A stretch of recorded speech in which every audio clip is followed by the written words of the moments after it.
সম্মানিত শিক্ষক শিক্ষিকা বৃন্দ, সামনে উপস্থিত এলাকাবাসী, আমার দলীয় নেতা কর্মীবৃন্দ এবং আমার সামনে উপস্থিত আজকের এই অনুষ্ঠানের সবচেয়ে মূল আকর্ষণ শিক্ষার্থী বন্ধুরা, আসসালাম আলাইকুম।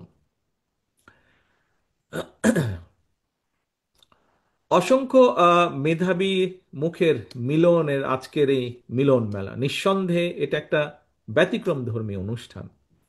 আহ, আমার বিশ্বাস আমাদের এই মেধাবী সন্তানদের মাঝেই কিন্তু লুকিয়ে আছে আমাদের ভবিষ্যৎ বাংলাদেশের নেতৃত্ব।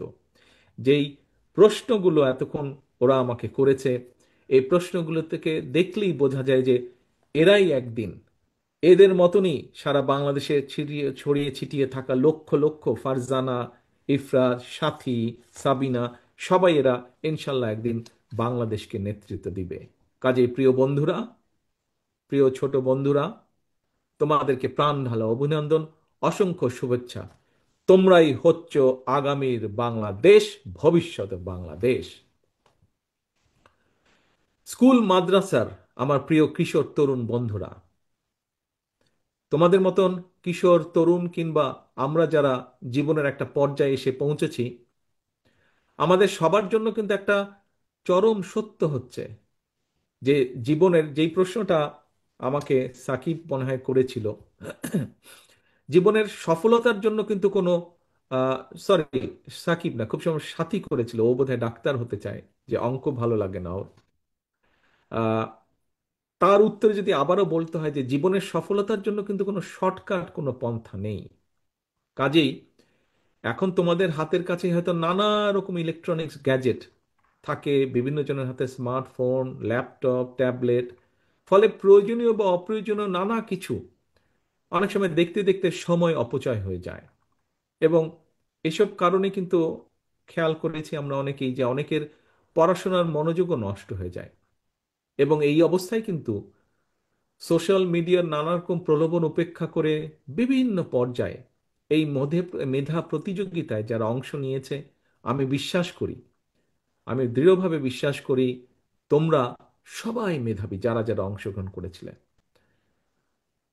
কোনো কারণে এই প্রতিযোগিতায় যাদের অংশগ্রহণ করা হয়ে ওঠে নাই, আমি মনে করি তাদের মধ্যেও অনেক মেধাবী রয়েছে। কারণ প্রত্যেকটা মানুষের মধ্যেই কিন্তু কম বেশি সুপ্ত প্রতিভা লুকিয়ে থাকে। এবং আমাদের আগামী দিনের লক্ষ্যটাই হবে যে যে কেরাত প্রতিযোগিতায় ভালো তাকে বের করে নিয়ে আসা, যে হাদিসে ভালো তাকে বের করে নিয়ে আসা, যে অঙ্কে ভালো তাকে বের করে নিয়ে আসা, যে খেলায় ভালো তাকে বের করে নিয়ে আসা, এরকম সব প্রতিভাগুলোকে ধীরে ধীরে বের করে নিয়ে আসা এবং সুপ্ত প্রতিভা বিকাশের পথকে উন্মুক্ত করে দেওয়া। খন্দকার শামসুল আলম ফাউন্ডেশন স্বাধীনভাবে এই এলাকার আমি যতটুকু শুনেছি ৮০টিরও বেশি স্কুল মাদ্রাসায় এক ঝাঁক মেধাবী ছাত্রছাত্রীকে পুরস্কৃত করে, আমি মনে করি একটি গুরুত্বপূর্ণ বিশাল সামাজিক দায়িত্ব শুধু পালনই করেননি, একটি গুরুত্বপূর্ণ দায়িত্ব অব্যাহত রেখেছেন। আমি মনে করি আমাদের এরকম আরো বহু বাংলাদেশে আগামী দিনের জন্য এরকম শামসুল আলম ফাউন্ডেশন আমাদের দরকার। প্রিয় ছোট বন্ধুরা, শিক্ষার গুরুত্ব সম্পর্কে বিশ্বে বর্ণবাদ বিরোধী আন্দোলনের একজন মানুষের নাম তোমরা শুনেছ নিশ্চয়ই, ন্যানসেল ম্যান্ডেলা। এই ন্যানসেল ম্যান্ডেলার একটা ছোট্ট কথা আমি বলি। উনি বলেছিলেন যে শিক্ষাই হলো সবচেয়ে শক্তিশালী অস্ত্র। তুমি কিংবা তোমরা যেটাই পরিবর্তন করো, যা পরিবর্তনের জন্য ব্যবহার করতে পারো, অর্থাৎ শিক্ষাকে তোমরা যে কোনো ভালো পরিবর্তনের জন্য তোমরা ব্যবহার করতে পারো, এটা এমনই একটা অস্ত্র। তোমরা যারা আজকে এই অনুষ্ঠানে মেধাবী হিসেবে পুরস্কৃত হয়েছ, আহ, এর বাইরেও সারা দেশে অনেক রকম মেধাবী রয়েছে। এবং তোমরা শুধু বাংলাদেশ নয়, শিক্ষার আলো দিয়ে আমি বিশ্বাস করি আমাদের এখনো বর্তমানেও সারা বিশ্বে বহু জায়গায় বহু মেধাবী বাংলাদেশি আছে যারা সেই সকল দেশকে বিভিন্নভাবে সামনে এগিয়ে নিয়ে যাওয়ার সাহায্য করছে।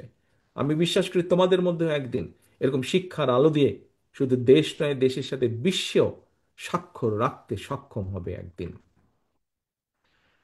সারা দেশের স্কুল মাদ্রাসার প্রিয় কিশোর তরুণ শিক্ষার্থী বন্ধুরা, সকল ধর্মের ধর্মীয় নির্দেশনাও শিক্ষার গুরুত্ব সর্বাধিক। আমরা যদি আমাদের পবিত্র কোরআনের একটি আয়াত দেখি, প্রথম আয়াতটি হচ্ছে ইকরা বিস্মি রাব্বিকাল্লাজি খালাক, পড়ো তোমার প্রভুর নামে। তোমাদের জন্য এই মুহূর্তে তোমাদের বন্ধু হিসাবে, তোমাদের ভাই হিসাবে, যেভাবেই তোমরা মনে করো, তোমাদের কাছে একটাই আমার পরামর্শ, লেখাপড়া, লেখাপড়া এবং লেখাপড়া। আমাদের প্রিয় সন্তানরা, তোমরা ইতিমধ্যেই দেখেছো বিশ্ব বর্তমানে আর্টিফিশিয়াল ইন্টেলিজেন্সের যুগে কিন্তু প্রবেশ করছে। মেধাবীদের জন্য বিশ্বের দ্বার এখন উন্মুক্ত। জ্ঞান, বুদ্ধি, মেধা এবং যোগ্যতার প্রত্যেকটা ক্ষেত্রে প্রতিযোগিতা সর্বত্র।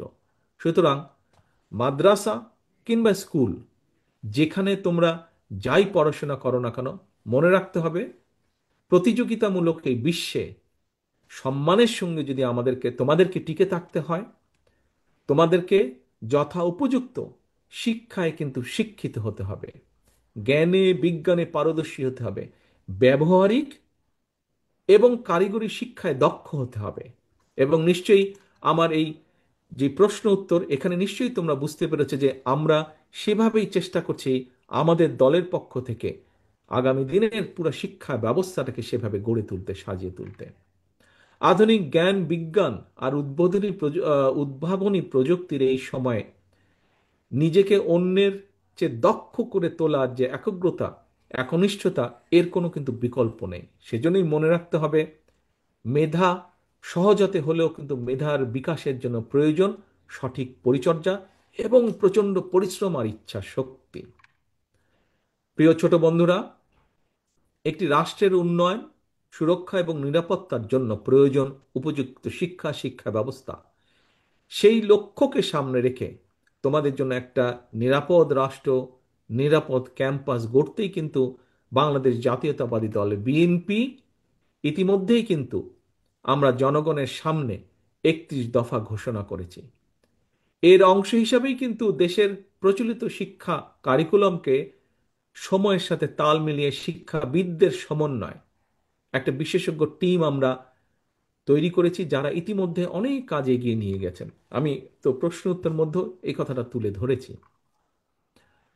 সম্মানিত সকল উপস্থিতিবৃন্দ, প্রিয় স্কুল মাদ্রাসার বন্ধুরা, সকলকে সামনে রেখে এতক্ষণ আমি সারা দেশের স্কুল মাদ্রাসার লাখো কিশোর তরুণ শিক্ষার্থী বন্ধুদের উদ্দেশ্যে বেশ কিছু কথা বলেছি। ইনশাল্লাহ দেশে আসলে আমি বিশ্বাস করি সকলের সাথে সামনাসামনি বসে আবার কথা বলতে পারবো, কিভাবে আমরা দেশকে পুনর্গঠন করব, কিভাবে আমরা দেশকে সামনে এগিয়ে নিয়ে যাব, কিভাবে তোমাদের ভবিষ্যৎকে আরো মজবুতভাবে আমরা তৈরি করতে পারবো, আমরা এগুলো নিয়ে আলোচনা করতে পারবো। সবশেষে এমন একটা সুন্দর আয়োজনের জন্য আমি শামসুল আলম ফাউন্ডেশন সহ সকল আয়োজক বিন্দুদেরকে আন্তরিকভাবে ধন্যবাদ জানাই। আমাদের যেসব মেধাবী সন্তানেরা এখানে উপস্থিত, তাদের গর্বিত পিতামাতা এবং পরিবার পরিজনদের প্রতিও জানাই শ্রদ্ধা। সবশেষে প্রতিটি শিশুর, কিশোর, তরুণ তরুণীর নিরাপদ, সুন্দর এবং সমৃদ্ধ ভবিষ্যৎ কামনা করে আমার আজকের বক্তব্য শেষ করছি। আল্লাহ হাফেজ। বাংলাদেশ জিন্দাবাদ। বাংলাদেশ জাতীয়তাবাদী দল জিন্দাবাদ।